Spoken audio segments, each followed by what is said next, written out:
Hi, welcome to MarineMax Miami. I'm Greg Kopp. Today I'd like to present to you our Grady-White 255 Freedom. Come aboard.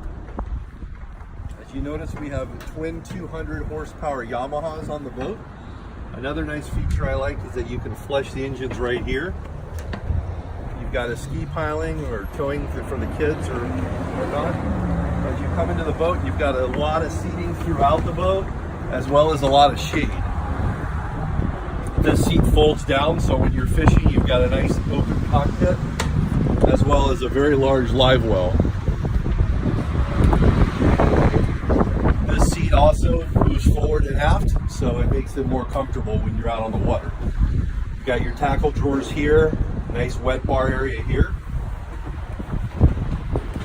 As you move forward, you'll see you've got a spacious head.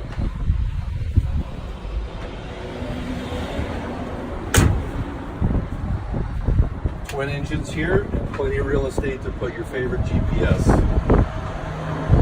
As we move forward, you've got a nice wind blocker here, as well as a huge windshield. Inside is additional storage, as well as your table. Very comfortable seating up at the bow, and notice the finishing. It's all smooth inside. These are all insulated and drained overboard. And that's our Grady-White Freedom. Feel free to give me a call. I'm Greg Kopp, 786-390-5292.